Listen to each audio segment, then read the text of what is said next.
to the Missouri River Regional Library. And I don't think we could have planned this better for her highest grad, complete with a parade. Our hometown folks, right? Okay, well, it's a pleasure to welcome you here to the library this evening, and it's an even bigger pleasure to have Alan Eskens here with us tonight. This is our 16th annual Capital Read. Nothing more dangerous.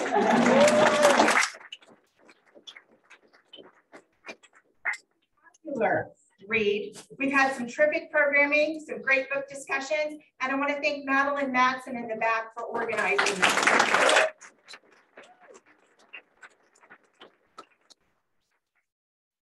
Alan's done extremely well in not only the literary world, but the legal world as well. He has 7 books. One was recently released in early September, The Stolen Hours, and the other day, Rhonda Allen said you had to read it. And I think Alan is a student, former student of Mrs. Allen. Is that right? That's right. I know they're here in the house tonight. So we know that Alan understands Missouri. He understands the landscape, the people, what makes Missouri great, the things we struggle with, the racial tensions that still exist. And that book has everything in it. And that's what made it so thought-provoking, what made our discussion so interesting. And it's an incredible honor to introduce him tonight. And let's give him a warm hometown welcome.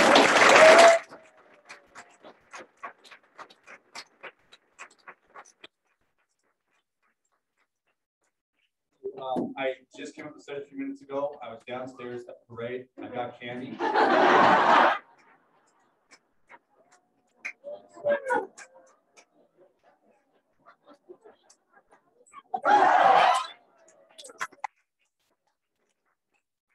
I'm Alan Eskens.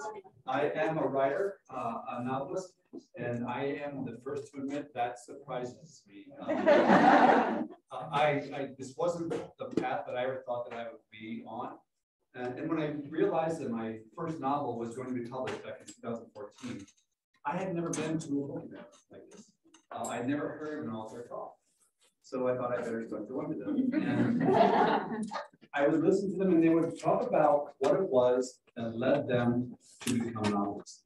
And what was it that first seed, that germ that sent them down that path? And the more I listened to them, the more I realized that my path is a little different than most. They would talk about things like, I read all these books when I was in grade school and high school. I spent my time at the library. I wrote my first short story in 3rd grade. I wasn't like that. So I went in search of what was it that led me to become a novelist.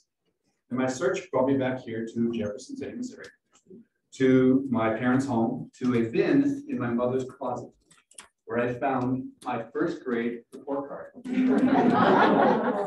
1st grade report card from St. Peter Elementary School. And on this report card is the reason I think I'm a writer today. On the back, where my parents have to sign, my teacher, Sister Ronald Marie, wrote, "Alan dreams too much when work is to be done in school."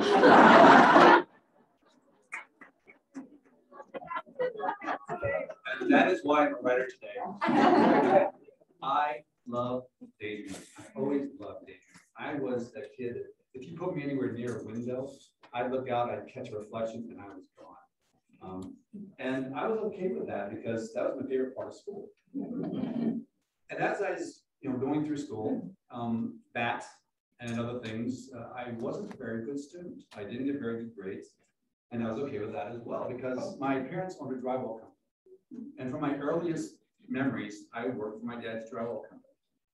And I always kind of figured that, when I got out of school, I'd go into drywall or construction, something like that. And so I really didn't need to pay a lot of attention in school. And I was moving towards that as my future. But then my life changed. And my life changed because of a teacher. Now, are there any teachers in the audience? Retired teachers. Service. On behalf of students like myself, I apologize. But what happened to me was when I was in 5th grade. My 5th grade teacher changed my life. And the way she changed it was she got me into the school play. Now, I didn't even know the school was going on. But she, and to be in the play, my memory is that you had to be a 6th, 7th, or 8th grader, and I wasn't any of those things. But my teacher got me an audition, and I got a part. But not only did I get a part, I got the best part in the whole play, which wasn't the lead. The best part in the whole play was the only character who got to say a cuss word. This is 1970s, St. Peter Catholic School, and I played a prisoner who was going to be hanged. And I had 2 scenes. In my first scene, the priest came to try and convince me to confess my sins before they hanged me. And I'm sitting backwards in this chair on stage. And the first performance is grades 1 through 4. So it's the little kids all sitting in front. And I'm sitting backwards in this chair and I'm angry because they're going to hang me. And the priest says his line, "Are you sure you won't confess your sins?" And I say, "Yes, I'm sure. Damn it, go away." And when I say damn it, those kids' eyes pop and I become a celebrity. I strutted around school and everybody's like, "I gotta sit down." And I had so much fun in that play. I really enjoyed it.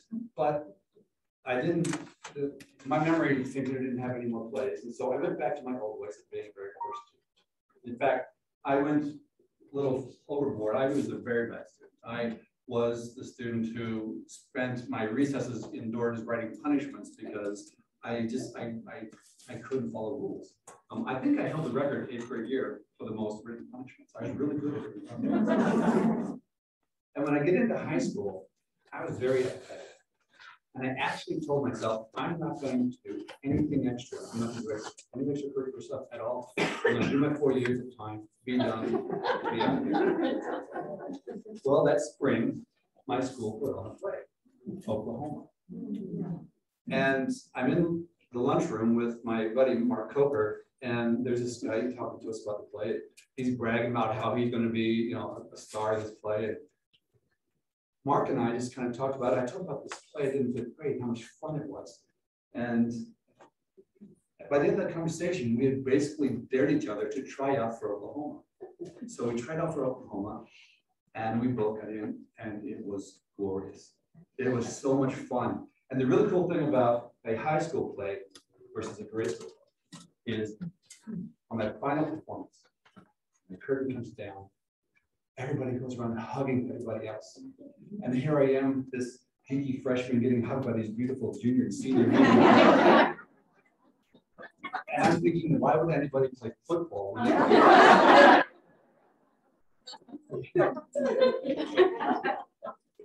Now, had I not gone out for that play in 5th grade, had that teacher not encouraged me to do that play, I would never have done it in high school. Now, I have been telling this story since 2014, when my first book came out. And this is the first time when I've been able to tell a story and the teacher is in the room. Mrs. Allen.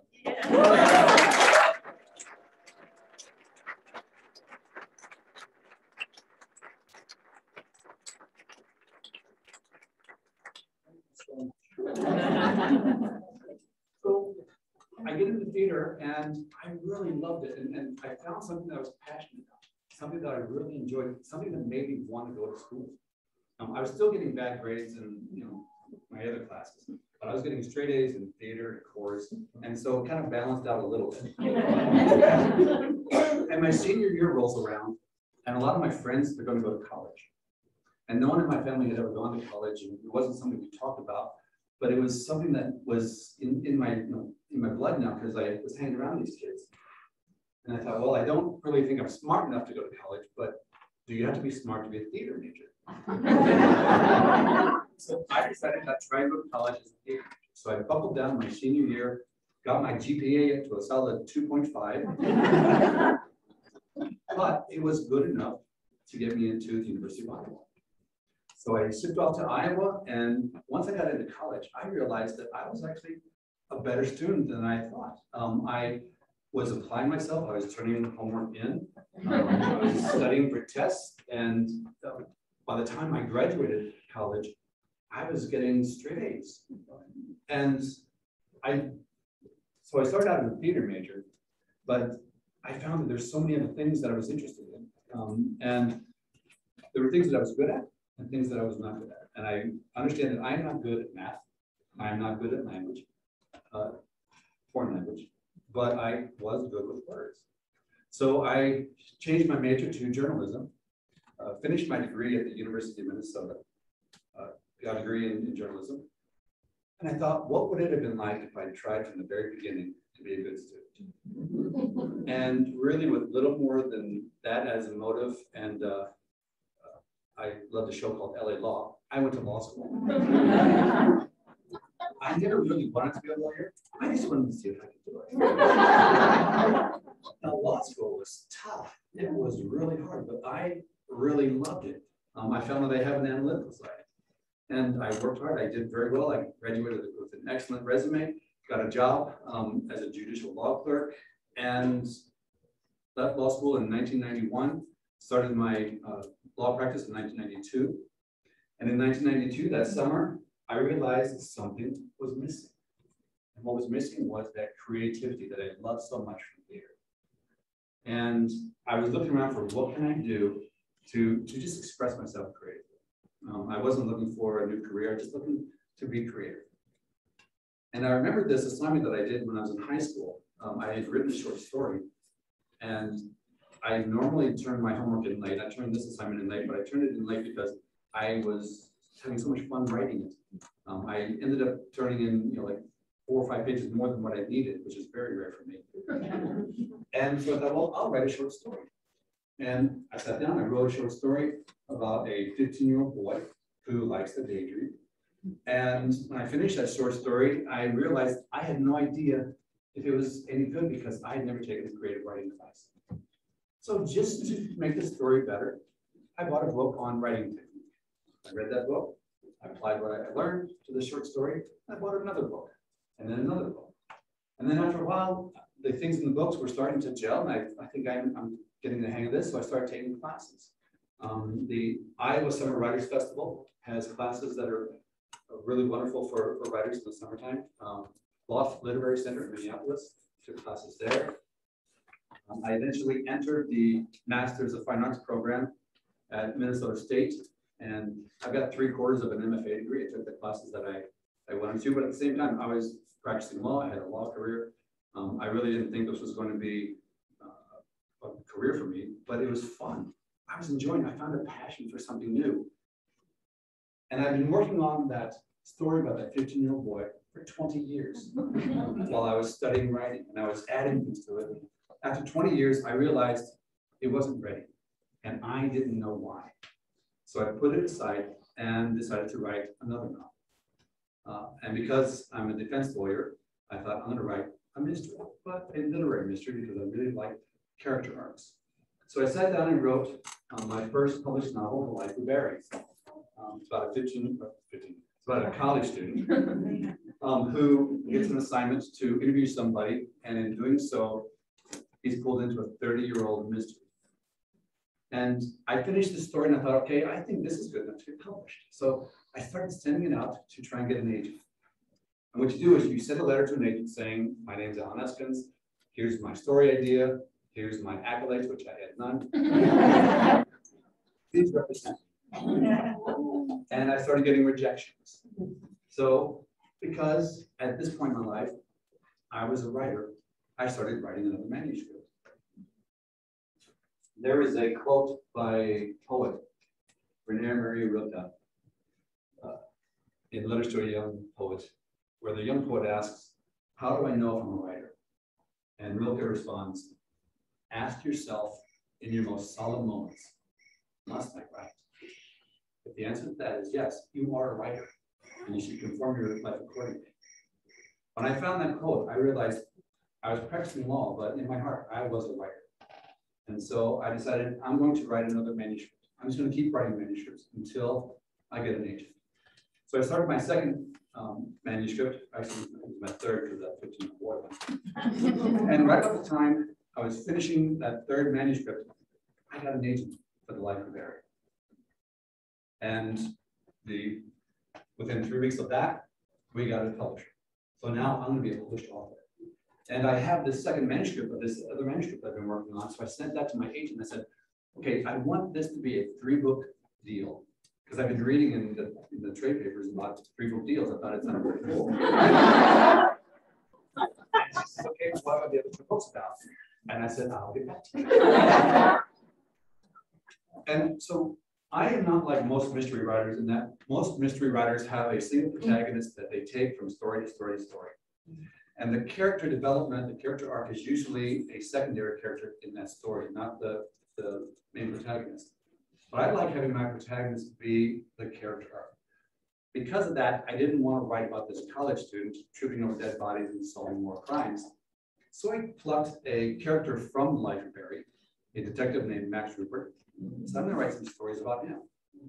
So I wrote a 3-book arc for Max Rupert, where in the first book of the arc, he is a man with a very strong moral compass. He is a Boy Scout. He follows the rules. In the second book of the arc, he starts to doubt that part of himself, question whether or not following the rules is better than doing what he thinks is right. And the third book in the arc is him facing his darkest nature because of that change in his character. And I presented that to my agent, she presented it to my publisher, and I had a real deal. The Guise of Another, The Heavens May Fall, and The Deep Dark Descending. Now, if you've read The Heavens May Fall, you may notice that, and also The Life of Barry, there is a lawyer character in there called Bodie Sandon. So Bodie Sandon, from Nothing More Dangerous, grows up to be this attorney.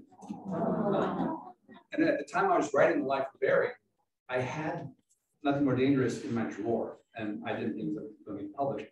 But I realized that this 15-year-old boy is really, in large part, who I was when I was 15. And the adult Bodie Sandon, the adult lawyer in these novels, is really who I kind of became after all those years of education and going to college and law school. So I just made Bodie grow up to be Bodie Sandon in the Life of Barry, thinking it was just going to be a lark. And a little Easter egg for me. Turns out it was a good idea because now all my books tie together. Well, The Life of Barry came out to terrific reviews. It became a bestseller. It won numerous awards. It was nominated for the Edgar Award, which is like the Academy Award for mystery writers. And for your first novel, that's like that's holy grail stuff. And so I get an invitation to go to New York City now for the award ceremony. Now I had left high school at age 18 thinking I was going to go to Iowa, spend a couple of years studying theater, studying dance, getting myself prepared. Then I was going to go to New York City and become an actor and stay there for the rest of my life. I never made it to New York City until I went there for the Edgar Awards. And I'm a person who, I bought my own tux back when I was in my 20s, so I've owned my own tux forever. And this is a black tie affair, this event. And I go there and I'm in New York City and I'm wearing my tuxedo and it's wonderful. I'm in this room, probably twice as big as this room, but it's full of these wonderful authors. I'm standing from here to my briefcase away from Stephen King. And I want so badly to take a selfie with Stephen. But nobody's taking selfies with Stephen King, so I figured that's kind of fun. But after the reception, we go into the room for the awards ceremony. And I'm sitting at a table with my publisher, the head of my publishing house, my agent, the owner of the agency, and I'm nervous. I'm really nervous. And so before they start calling out award names, I step out of the room and I'm just pacing and trying to calm down. If they call your name, don't forget to thank your wife. And as I'm pacing, I start to hear and feel this flipping. And I go back in and I sit down at my table and I look, and the soles of both of my shoes are coming off. From the heel down to the bottom of my foot, it's a flip-flop. Apparently, these tuxedo shoes, the glue on them has an expiration date. So now I'm sitting at my table and they're calling out names. And I'm thinking, okay, these tables are packed tight together. If they call my name, I've got to twist my way through these tables, past Stephen King, up on the stage. I'm going to get on stage and the soles of my shoes will not be with me. I was nervous before, but now I'm just panicking. But lucky for me, they didn't call my name. But I had a wonderful time in New York City, and I've been back a few other times. There were some other award ceremonies and some book events. So it is a wonderful town. So the library, it hit the ground running, made a name for me, and I always had. And then, so because it did so well, my publisher came to me and said, "Will you do a sequel?" So I had the library, I had the 3 Max Rupert book art. And I said, okay, I'll do the sequel, but then I want to do this story about this 15-year-old boy. And it's a little different than my other stuff. He said, that's fine, brilliant. So I did the sequel, which is The Shadows We Hide. So this is the sequel to The Life of Barry. And then I got to do my magnum opus, Nothing More Dangerous. Now I spent 28 years basically writing this novel, that I was learning how to write while I was doing it. When I went back to rewrite it, what I decided to do is I wasn't even going to look at the manuscript that I had in my drawer. I knew the story, but I didn't want to get pulled into the mistakes that I had made when I was a less experienced writer. So what I would do is I sat down, I wrote it, I outlined it. That's the big key. I outlined it from beginning to end, and that really changed the story. That's what was missing. There was relationships and depth and circle and character arcs that I had missed because I hadn't outlined it. And so I went back and I outlined it and I wrote it. And the only time I went back to the other manuscript was when I thought, okay, I know there's a passage in here about, the description of a house or something that I really like. I would find that, bring it out and put it in the new novel. But really only about 15% of that old manuscript made it into the new book. But it's still the same story with the same characters. It's just I had grown as a writer between the last time I did that. So I wrote this, and it came out in 2019. It came out with some tremendous reviews. There are people who are comparing it to Kill a Mockingbird, and that's my favorite novel of all time. And that was quite an honor to hear people say things like that. And so I'm not a big reader. Don't tell anybody. When I was in high school and grade school, I did not like reading. I was assigned to read To Kill a Mockingbird in high school, and I didn't. But when I was studying writing, this novel kept coming up in discussions about the character, the novelist's narrative voice. And so I read it, and I thought, wow, that is just melting butter. It is so sweet that her voice in that novel. So I read it over and over and over again. But I read books, mostly I listen to books on audio, but I read books that I think will inform my next novel. So when I finished this novel, what I did was I started reading books about women protagonists, written by women authors, because my next book was going to be a female protagonist, and I wanted to really do that character justice. So in The Life of Barry, I have Joe Talbot is the protagonist. I have Max Rupert, he's a small minor role, he's a detective. I have Bodie Standen, another small minor role. And I have Lila Nash. Now Lila Nash is she becomes Joe's girlfriend in that novel. And I give her a dark backstory. And that dark backstory was something that I always wanted to explore more. And I was hesitant just because it is a female protagonist, and I want to really, give a lot of thought for it. So last year, or no, this month, 7th of September, my 7th book came out, The Stolen Hours, which is Lila Nash's story.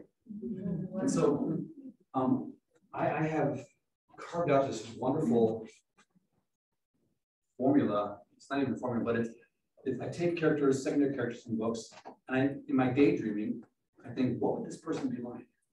I really liked Max Rupert when I wrote his character in The Life of Barry. And when I write a character, I know more about him than what I put in the novel. I know, his birth history. I know his, I do a whole biography for these people. And so because I have these characters in my head, they're talking to me all the time saying, you know, why don't you tell my story? So I keep creating new characters in my novels and with secondary characters that I think I would like to do a story for that person. In The Stolen Hours, there's 3 points of view. Lila's, a cop named Nikki Bang, and a bad guy. Well, Nikki Bang, I'm pretty sure I'm gonna write character stories for her. I think there's another character who doesn't have a point of view, but she's a character in the novel. Andy Fitch, I'm probably gonna write a story about her. So it all goes back to my daydream. I just get to sit down and daydream and think, you know, what would this person's story be about? After a while, it comes to me and I outline it. I have a sketch pad. I just sit there and write down, ask questions and answer the questions and, you know, think, dream, and pretty soon I have a story. And because of 20 years of studying the craft, I know how to turn those thoughts, those daydreams, into something that hopefully people like to read. So it has been just a crazy thing for me to become a writer, because it was never something that I thought I would ever do. If you'd asked me in high school, you know, if you said you're going to become a writer someday, I would have laughed because that just wasn't who I was. But it turns out it kind of was. But so I'm going to turn this from a dialogue from monologue into dialogue. I'm going to turn it into Q&A. I have a rule: nobody can leave until somebody asks a question. Okay, so questions? Yes. Did your law experience give you ideas? Did my law experience give me ideas? Absolutely. I haven't written a plot that comes directly from my law experience. I've written subplots that come from my law experience. In The Deep Dark Ascending, there's a side case, the case that Max is working on officially while he's unofficially working on his wife's case. And the official case he's working on comes from an actual case. There was a guy who killed his wife, and then when he was disposing of the body, he filled the minivan with gas, and then he went up to light it, and when he lit it, it blew up and blew all of the flame on him and gas on him, and he caught fire. And he called 911. If I wrote that as the main plot, people would say, that is stupid. Well, it turns out people are. There is a case in The Heavens May Fall that haunts Bodhi Standard because he lost the case when he was in private practice, and that was the reason he left private practice, because he lost this case and his client ended up getting killed in prison. The facts of that case were the facts of the case that I had. I did not lose it, but he did. But my client went to go buy pot, and he knocked on his dealer's door. The door was ajar. He pushes it open. He sees his dealer on the floor dead. He tiptoes in, starts digging around the guy's pocket, looks through the apartment, leaving his DNA and fingerprints all over the place. He's the last person seen leaving the apartment, and so he was a prime suspect. I was able to put together a very, very tight alibi to prove that he didn't do it, but he didn't pass the lie detector test when he took it the first time. And the reason he didn't pass was because he had told his wife, I promise I will never smoke pot again. We were ready to get pregnant and have our second child. And so he made this deal with his wife. And so he was trying to keep the fact that he went there to buy pot away from his wife. It's like, no, go confess to your wife, because that's screwing up your polygraph. So he confessed to his wife, retook the polygraph, passed with flying colors. That is in my novel. So, but more importantly, just little things like police procedure. Being a defense attorney, I have to dissect a case that the police have taken to the prosecutor and said, you know, this guy's guilty or this woman's guilty. And I have to know as much or more than the cop does, because when they take the stand, I got to cross-examine them, and I have to, you know, try and undermine what they're talking about and find the flaws in what they're saying. So having that level of knowledge was really important. So that if it weren't for me being a defense attorney, I wouldn't write mysteries. Because I had taken a class at Iowa on mystery writing. And this guy gets up there and says, okay, to write a mystery, here's the formula. And he started laying out this formula, and I was so upset because I never want to write a formula anyway. And so I thought, I'm never going to write a mystery if you have to write a formula. But then I read Dennis Lehane, Mystic River, one of the best mysteries ever. If you really dissect that and break that down, the mystery aspect of the novel is really simple. I mean, they forgot to listen to a 911 tape. Oh, solved. But it's the character arcs that make that story brilliant. And when I read that, I said, you don't have to focus on the mystery. You can focus on the characters. Like, light bulb went off. And there was another thing that happened was I was listening to a very famous author who makes a lot more money than I do. And he was writing a legal procedure, and it was horrible.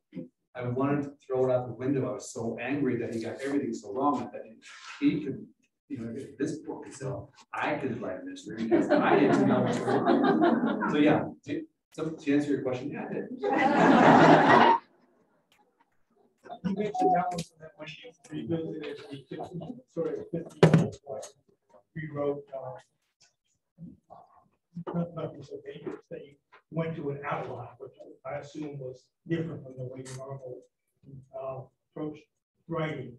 In the debate among writers about being a plotter who has the detailed plot, or the pantser who flies by the seat of the pants, how would you characterize yourself? And has your approach changed? I am foursquare a plotter. So the reason that Nothing More Dangerous took so long was because I didn't outline it. I just sat down and started writing. And then when I learned something new in one of these books on writing technique, I would add that. And I would just kind of flying by the seat of my pants. And it was disjointed. There were circles and arcs that I didn't see. But when I sat down and outlined it, it's like, yeah, I can have this come back later and mean this. And so when all my novels from that point on, the Library, starting with that, I outline. And what I do is I buy a big sketchbook because I like the white openness. I tried it on legal pads because I own lots of legal pads, but it becomes very linear thinking. And with the white space, I can have this side be my thoughts, and then I can have this thought here, and I'll put arrows, and I have big lines, you know, all over the place. And so, yeah, I outline my novels quite proficiently. I have every chapter has a purpose for being in the novel. So I have a plot point for each chapter. Once I get all the plot points laid out, and here's how the novel is going to go, I have a roadmap. Now I sit down and drive the route, and I describe what I'm seeing, describe the scenes. As I'm going, if something comes to me that says going this way is better than that way, I go back to my outline and I say, okay, if I take this detour, how's that going to ripple throughout the whole storyline, and make sure that I don't have, she heard the phone call here, but she lost her phone there, that kind of thing. So yeah, I go back to the outline or re-outline, and then I go back to writing the story. So I'm if you're a person who wants to write novels, absolutely outline. If you are Stephen King, you know what you're doing, but it really helps. It really does. Also, I make my mistakes in the outline. A lot of times you'll write yourself down a tangent, and 10, 15,000 words later, you realize, hey, there's a problem here. And you really don't want to go back and erase those 10, 15,000 words because that's a lot of work. And that's why I didn't pick up the previous manuscript. I didn't want those tangents. I really like this little subplot. No, that subplot doesn't work because it doesn't fit in the outline, so throw it away. So outlining. Yes. I think whenever I was reading Nothing More Dangerous, like I was thinking about these characters, and I was like, I know this person. This is the person that I know. So like, I guess my question is, how do you write? I know you're from here, but like write Midwestern Southern people without being the character stereotype you see so often in books of people from here, where you're like, that's too much, but also you're like, that's right though. You know what I mean? Like, how do you toe that line? Yeah, a couple of things. Being a defense attorney helps in that the people who walk into my office have been charged with a crime, and they are viewed by the world as being a certain kind of person. And they sit down in the chair across from me, and all of a sudden, They have a wife, they have children, they have a mother, they have a job, they have all these things that the newspaper doesn't talk about and the world doesn't see, but I know it's there. And so you come to understand that people have a lot more to them than just the one or two dimensions. But number two is I try and take little bits and pieces of people that I know, and kind of weave them together into a character. Whether it's, this person's eyes and this person's accent and this mannerism from this person and that, and little things, I give them backstory. So when I was talking about outlining, in the novel, in the first version, there's a character named Beef, and there's a character named Bob. Now, Beef and Bob, in the first version, were interchangeable. They were basically the same person, and they're like a couple high school henchmen. And so when I was outlining, the first thing I did in the outline is I wrote down the character's name and wrote, what do they want? What do they fear? Who are they? I wanted to know who they were. And so by doing that, I understood that Bob is a sycophant. He idolizes Jarvis. He will do anything to please Jarvis because he wants to be like Jarvis. He wants to be Jarvis's best friend. Beef has been Jarvis's best friend since they were very little. Beef doesn't buy into all this crap that Jarvis wants to do, but he's silent about it. He doesn't have the backbone at the beginning of the novel to stand up to Jarvis and say, don't do this, but he sees he and Jarvis's friendship, getting more distant. And so by understanding that about these characters, when I wrote that novel the last time, it changed completely how their scenes went. There's a scene at the end of the novel where Bodhi and Jarvis are sitting on a hillside. That scene did not exist before because Beef did not have the character arc before. He didn't have the three dimensions before. So I think there's a lot of writers who say, doing that whole bio thing is just a waste of time. It's not for me because the more I know about my character, especially desires and fears, the more I know what they're going to do in a specific scene. Caricature and character. Caricature is how you describe a person. Character is how they act in the scene. When the pressure's on, they are going to resort to their deepest fundamental of who they are. And if you know who they are at their deepest level, then when the pressure hits, you know how they're going to respond in that scene. So, does that make sense? Yes? Where do your titles come from, or how do you come to determine a title? I choose a title, and then my publisher tells me no.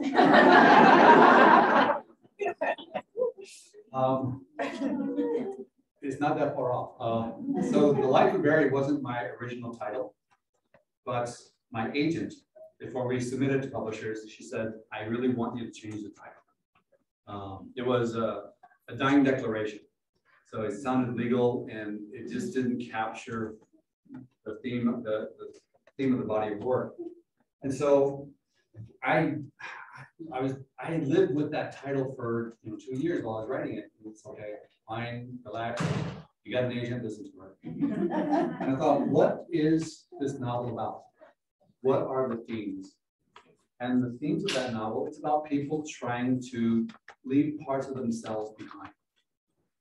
Joe wants to leave his brother, his autistic brother. He wants to go to college and not have responsibility for his brother.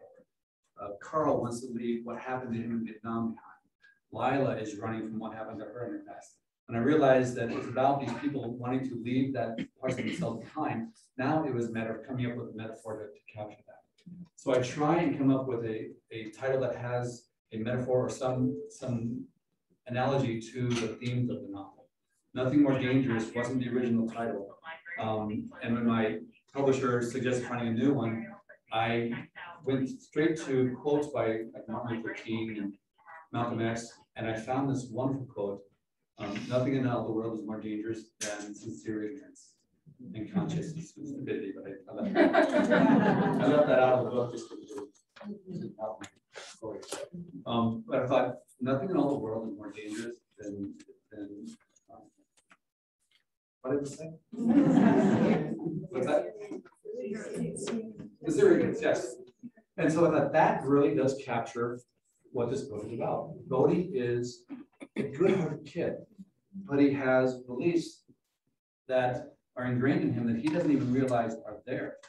You know, there's that first scene where he's with Thomas and, you know, he uses the N-word thinking it's just a word.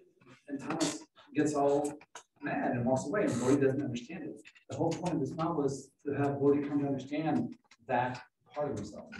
And so that is where that title came from. So I try and find something that matches up with the theme of the novel. Yes. I had something I want to say. I wanted to compliment you for the way you did pulling the African American experience that ran true, even to me as an African American, but a compliment. And I think part of the credit goes to your teacher. Experience as a child. It absolutely does. Look at her as a person and see all parts of her rather than just a Black woman. And I do think that comes out in this book, that the words that are coming from the mouth of the kid who doesn't really know about Black, and then the fact that you have a family of well-to-do Blacks that are bringing him in to see there is much more to it. And I just want to compliment you on that and compliment Sandra out.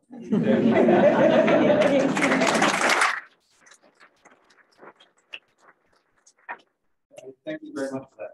That's very wonderful to hear, because that was a big concern of mine. The racial slurs, jokes, statements in that novel are all things that I heard when I was growing up. And so, and some of the things, there's some things that I said when I was growing up. And at the same time, my favorite teacher was a Black woman, and I didn't think there's anything wrong with those two, you know, that cognitive dissonance of this is fine and this is fine when they weren't both fine. As I got older, I realized that wasn't right. And so that was kind of the impetus for why I wrote this book, was my coming to understand that about myself. Thank you. Yes? Are you going to bring Max Rupert back? Next year. So the question is, am I bringing Max Rupert back? Max Rupert had a bad day at the end of the deep breakfast Sunday. And he's kind of sitting in the corner, you know, thinking, and I submitted it to my editor at the beginning of the first of this month. When I get back to Minnesota on Monday, we're gonna have a phone conference and get her notes, including change the title, I'm sure. But yeah, so he's coming back. It'll be sometime in the fall of next year. I don't know what the day, but yeah, he's coming back. Okay, I've been through a lot of book discussions about this book in the last month, and one question that always comes up is tree jumping. It's a thing. It's a thing. It's a thing you do in the woods when you don't have a lot of friends. No, my older sister Joyce and I, and there were some other people there, and I don't know if my big brother Bob was with us, but we were walking through the woods one day and we came upon this cedar tree. It was tall, but it was flat on top. We thought that's an odd thing. We didn't know if it broke off, it was sit in this young sapling. But we climbed the tree, and then one of us decided just to slide down the limbs, and we turned it into a game. And we spent a couple hours out there just jumping out of this tree and doing cartwheels and flips and stuff, and getting more and more daring as we went. So yeah, it is a thing. There was so much in this book that I did. Like speaking off of the movies, you know, I would get to drive it. We lived south of town. We would go out, camp in the woods, and then sneak into town and watch a cheerleading movie or whatever. So yeah, there was a lot of stuff in this book that I did as a kid. Yes. So is Jessup then based on a real town? It is not. Jessup is a fictional town. I wanted it to be smaller than Jefferson City because I wanted the factory to be more important to the economy than a factory in Jeff City would be. I wanted to be, that's the big employer. So I made it smaller. I put it a little farther south. I have friends who jump on me when I use the wrong four-letter first. And I actually placed it right around Dixon in my own head. So I find a place on the map where I think this is where this town would be. So I think the Gasconade River is mentioned in there. And so I know, if I'm driving from Columbia to Jessup, if it's near Dixon, here's how long it's going to take to drive it, and here's what the roads are like. My wife and I actually went to Dixon the summer I was writing this and stayed at a cabin just to hang out in the woods and see what it's like to be in Missouri. It's changed since I was a kid. Armadillos are here. I was not expecting that. Turkey buzzards, I don't remember them as a child, but I think they were here, but they're prevalent down there. So it's not, I just went and sat in the woods, listened to the different bugs and chirps and the feel of the rock under my feet, the chirp. And so yeah, it's not based on Jefferson City, but a lot of the stuff that comes, the events that happen in the novel, little things like the tree jumping, are things that I did when I was growing up. Just did. Yes. When did you decide you could stop being a lawyer and just be a writer? You said liar or lawyer? No. I haven't stopped. When did I decide I could stop being a lawyer? When I realized how much I love writing, number one, and number two, when my income from writing matched or was sufficient to walk away from my practice. I stopped taking cases in 2016, and I finished out my clients over the course of 2017. My last hearing was September of 2017. December rolled around, I didn't even renew my license. I'm a writer now, I'm not a lawyer. So, which was a good thing to do because I still had clients calling me. I just have one question for you. I'm not a lawyer. I know, just answer this. Not a lawyer. Yes. I was wondering what county in Minnesota did you practice law? Blue Earth, so southern central Minnesota. So right outside of Mankato is where I live. I had an office in Mankato, and then I practiced in all the counties in south central Minnesota. Do you know the author? We had come here from Mankato that wrote a book about, capital raids several years ago. The execution of, Civil War kind of book. Does he dress like Abraham Lincoln? No, he looks young. He looks like your age. This guy in Mankato who does a lot of talks, he looks like Lincoln. It was Thomas Maltman. Thomas Maltman. Thomas Maltman, yeah. We read the Nightbirds. The Nightbird, yeah. Yeah, I know Thomas Maltman. We just did an event together in September, just a couple weeks ago. All right. Stillwater, Minnesota had an event. They invited 10 of us authors to come, and he was one of them. So and I think it's up there too. Yeah, he's a good guy. I haven't read his work. I'm sorry, but I don't like reading. But speaking of Stillwater, so there is this movie called Stillwater. Came out that Matt Damon did, and 7 minutes into the movie, Matt Damon is packing to go visit his daughter in France. And there on the screen, you see the suitcase and the table, and he drops a book on the table, and it's The Life We Bear.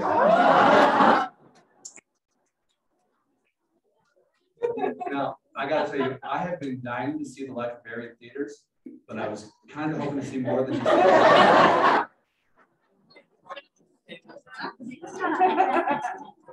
But they had actually contacted me 2 years ago and said, can we have this book in the movie? And we didn't know the name of the movie. All we knew was it was a Matt Damon movie. It was absolutely sure. And then I forgot about it. And then when the movie came out, my Facebook started getting these messages. Hey, did you know you were in Stillwater? It's like, what? So that was kind of nice. Yes. Speaking of movies, is this going to be a movie soon? Soon, no.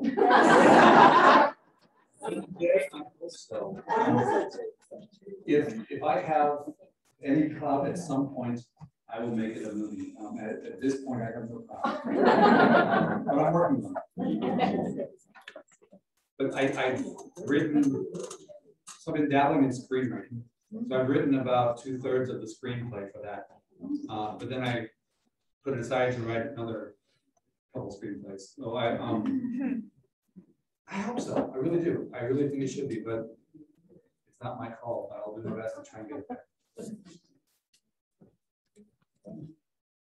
Any other questions? Yes. So besides the next book you have coming out next year, Alan, how many more books do you have in your mind right now? I have always a couple books in my head, sometimes more, but always at least two. The book coming out next year, I'll be going into edits for that over the next couple of months, and I'm outlining the next book after that, which will be Bodhi Sandin book, an adult Bodhi Sandin book. And then I have this crazy idea to write historical fiction. There is this story that has just been, it's a crazy idea, but I have this story that has been living inside my head since like 2015. And I want to write the story, but I got so many other things to write that it's one of the things where I'll get to it someday. If I live long enough, I'll write this story, but it's historical fiction that I really do want to write someday. And also, like I said, been dabbling in screenplays. And I woke up one morning with a scene in my head that was a comedy. And I went for a walk with my dog, and when I got back, I had a movie. But it's a comedy. I don't write comedy. And so I wrote that scene, and I sent it to a friend, a writer friend who wrote for Seinfeld. I said, "Is this a thing?" And he says, "Yes, it's a thing. Let's write this." So I'm, in my spare time. So it's the really fun part of being a writer is once you learn the craft and technique, you can wake up in the morning with a weird idea and say, "I can make that into a story, a novel, a movie, a play, or something." And you have the tools for it. You go through your life, normally you see something, oh, that's interesting, and you move on.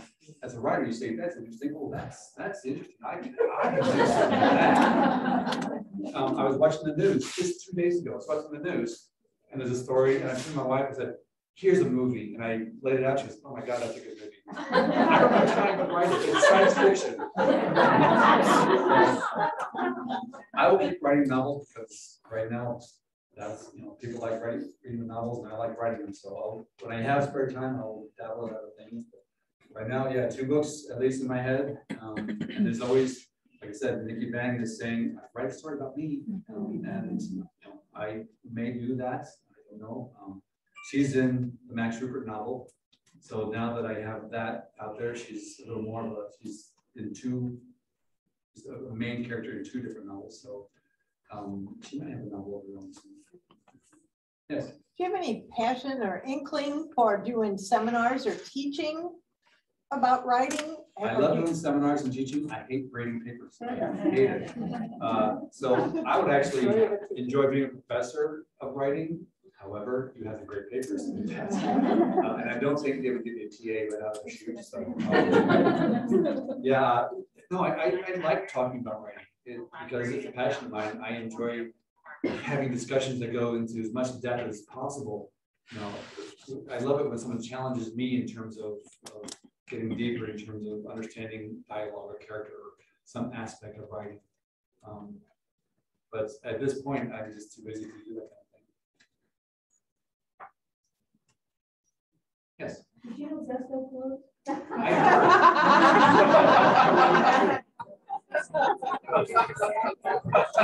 Somebody sent me a text. And that's the last, that's the last one. See, now someone's going to read that novel and say, "There's no such story." This guy doesn't know what he's talking about. Research this stuff. Any other questions? Okay, so, go ahead. Yes. Do you remember any of your dance moves from Pippin?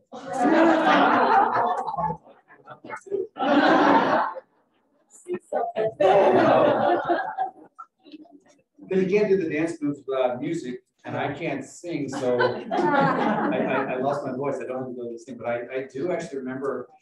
What was that song? Frenzy. You look frazzled. That's on. I remember a lot of that dance. That's still in my head.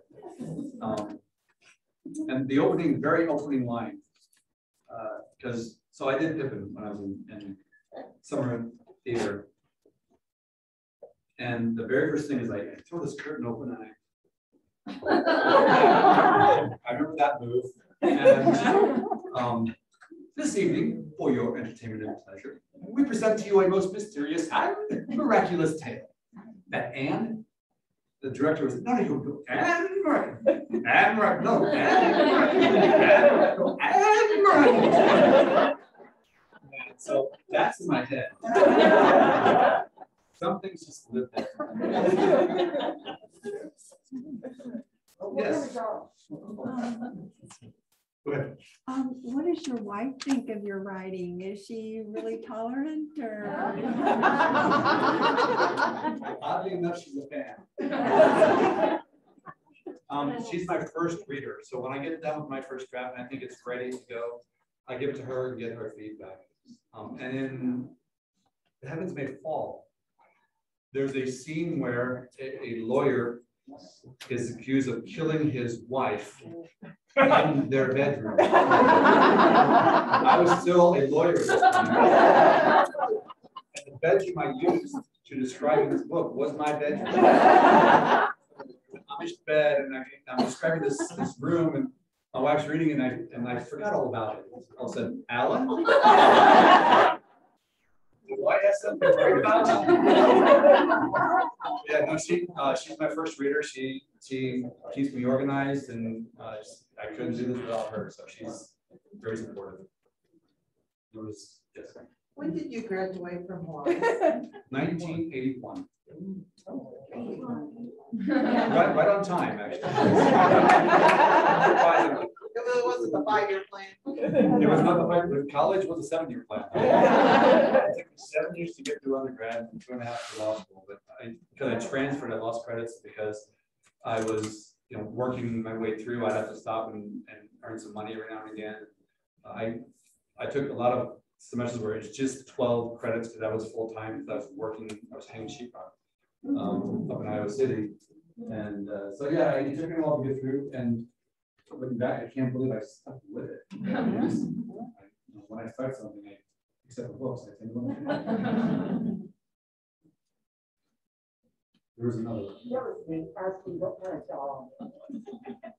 Dog where? The dog. You said you It's a Yorkie poo, but yeah, I used to have a coonhound. I don't know if that was a working at that time. Yeah, right now I got a Yorkie. My wife and I, we rescue senior dogs, and so we go through them rather quickly, unfortunately. But yeah, we normally have 2 or 3 dogs. Right now we have this. We always get big dogs, and they always love each other. We get a Yorkie poo, and he just hates all of the dogs. So we can't get another dog until this one passes. And that's fine. He's cute. Yes, wait a minute. I just wanted to say that I really like the character of Hope Gardner. Living in a small town myself, that just really resonated with me. Someone like him with that secret, that regret, that deep regret that he was trying to. Yeah, it's all. Thank you up front. I found that incredibly touching. And in a small town, my dad would tell a story about, so-and-so down at the garage that, had something like that. Not like exactly like that, but, we all have stories, and especially men, I think that generation, they don't talk about things, and they, keep them internalized, and that, and I just really like that story a lot, and liked what he did with that. And, recently I heard someone say that, a man had shot someone, and he was on his deathbed, and he never talked about it. And he told the person on his deathbed that he was talking to that he relived that, 1 million times in his head, and he wished he would have shared that with somebody. And I thought of Hope when I heard this story of the church. But I find those characters so interesting, and I just wanted to say I liked them a lot. Well, thank you. Because they exist. He exists. Yeah, and in The Life of Barry, the mentor character, Hope is a mentor character. In The Life of Barry, the mentor character is Carl, who has this horrific backstory from Vietnam. I like I said, when I outline a character, I know all about him. And so when I was outlining Hope and I knew all about his past, really, when you read this novel, the character arc for Bodhi really ends at the parish picnic. He's forced to decide which side he's going to be on, and he chooses. So his character arc has really ended at that point. Now it's Hope's character arc that we're going to finish up. And so the last third of the novel is really all about Hope and his storyline and his character arc, which is not a normal way to write it. It's not a formula. So I was a little worried that it wasn't going to be published just because it doesn't fit the normal mode of a novel. But I couldn't see writing that novel any other way. I needed to have Hope's arc in there. But thank you very much. Well, I want to thank you all for coming out. It's been my pleasure.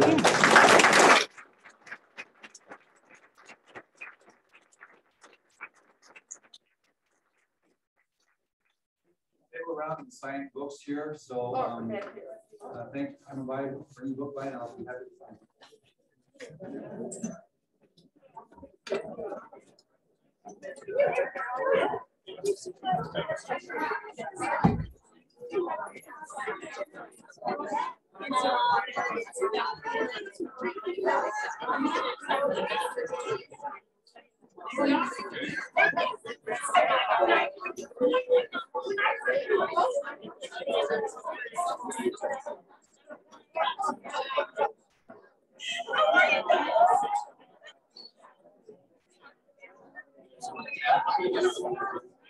How crazy is this?